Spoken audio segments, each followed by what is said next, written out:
Mike, welcome to another edition of the MH Energy Exchange. We've had some great conversations, but today I really want to hear about this offshore wind project, something that many years ago, actually, I was involved in, but now maybe it's going to come to fruition. What's the status of it? Yeah, we think it's going to take off. We're pretty excited.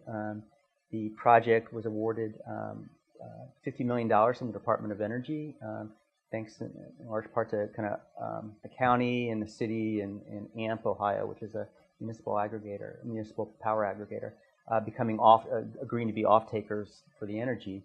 But there's a pilot project that's in the works.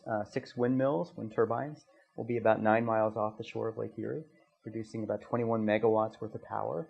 It's probably enough to power 8,500 homes or so. What's the first about it? I mean, this is the first freshwater offshore wind project. So we're in the world, and there's some interesting aspects about freshwater. You know, there's different ice flows. There's different geographies to the lake bottoms. But this is the first in the world that'll be freshwater. And theoretically, we live on the Great Lakes. You know, they've got 5 Great Lakes. There's a ton of land and there's a ton of good wind. You know, never thought about using the word good wind before, but there's a ton of good wind out on the lakes to be able to produce a lot of electricity through these wind turbines. Enough theoretically to power the power needs of the United States if you had enough wind turbines out there. So we're working with LEEDCO, Lake Erie Energy Development Corporation, and Cleveland Public Power to kind of foster this first pilot project. If all goes well, then we think the sky's the limit. I mean, obviously there's no turbines out there yet. I mean, is it going to happen? Or? It's, if I were a betting man, I'd say 90% chance right now. So, and when will we first start some construction activity? It'll be summer of 2018. LEEDCO has hired a developer, Fred Olsen, out of Norway, who is very excellent. They're good at developing offshore wind. They do it in Norway, in the North Sea and Scandinavia. So they've got a lot of experience at doing this, and they're ready and raring to go. So interesting. So in 2018, we're going to have a race for governor in Ohio. And in the middle of that race, we're going to be starting an offshore wind project. It's interesting to see what the candidates have to say about offshore wind.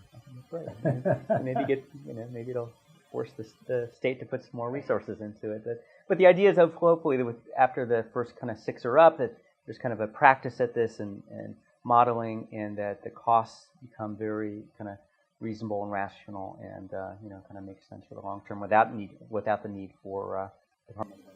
Right. So I can see that there's an R&D piece, but what will it mean from an economic development standpoint for the area? It's a $120 million project. The first 6, the 500 construction jobs. There's engineering, lawyering.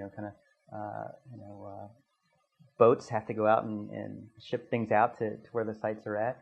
There's also fabricating jobs. So one of the big things with these wind turbines is the base, which is 15 to 20% of the total cost. So there's abilities here in Northeast Ohio to make those bases, which could be a big project for a company who can do that stuff. So last question on it. So I know some people have expressed concerns about ruining the visual of looking out in the lake. I mean, will you be able to see the turbines from shore, and how big will they be from the shore?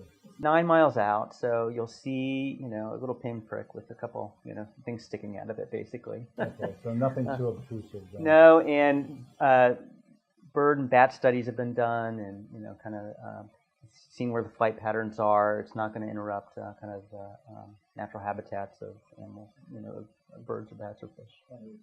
It's a great project. It's pretty exciting.